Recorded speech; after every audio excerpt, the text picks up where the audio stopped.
नमस्कार दोस्तों, कानून पढ़िए बिल्कुल सरल भाषा उदाहरणों के साथ। आज हम बीएनएस भारतीय न्याय संहिता 2023 की सीरीज का पार्ट 6 जिसमें धारा 45 से लेकर 50 तक अध्ययन करेंगे, जिसमें दुष्प्रेरण, दुष्प्रेरक, दुष्प्रेरित और इनकी अपराधों के बारे में अध्ययन करेंगे। तो चलिए दोस्तों शुरू करते हैं। धारा 45, किसी बात का दुष्प्रेरण।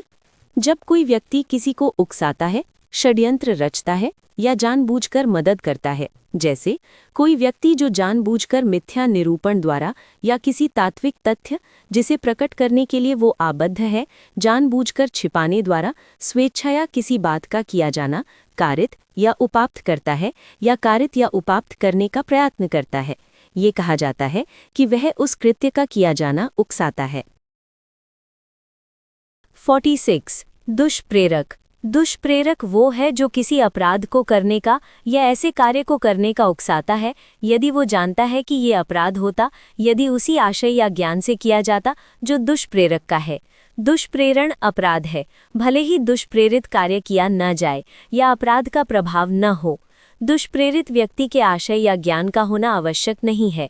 बच्चे या मानसिक रूप से असमर्थ व्यक्ति को उकसाना भी दुष्प्रेरण माना जाएगा।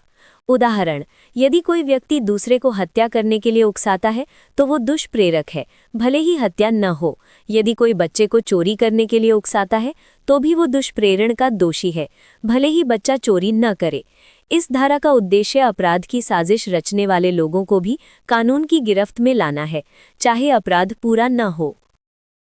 बीएनएस की धारा 47, भारत से बाहर के अपराधों का भारत में दुष्प्रेरण। ये धारा उस व्यक्ति को दंडित करती है जो भारत में रहकर विदेश में अपराध करने के लिए किसी को उकसाता है। दुष्प्रेरण अपराध माना जाएगा, चाहे अपराध विदेश में ही क्यों ना किया गया हो। उदाहरण, यदि कोई व्यक्ति भारत में रहकर विदेश में रहने वाले किसी व्यक्ति को हत्या करने के लिए उकसाता है तो उकसाने वाला भारत में दुष्प्रेरण के अपराध का दोषी होगा।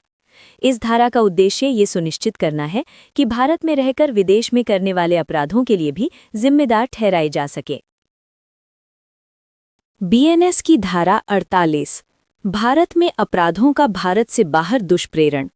ये धारा भारत के बाहर का कोई व्यक्ति भारत में अपराध करने के लिए किसी को उकसाता है या सहायता करता है, दुष्प्रेरण का अपराध माना जाएगा। अपराध किया जाए या न किया जाए, उकसाने का इरादा और कार्रवाई होने पर दुष्प्रेरण अपराध है। उदाहरण, यदि कोई व्यक्ति विदेश में बैठकर भारत में किसी को हत्या करने के लिए उकसाता है तो वो दुष्प्रेरण का दोषी होगा। बीएनएस की धारा 49, दुष्प्रेरण का दंड।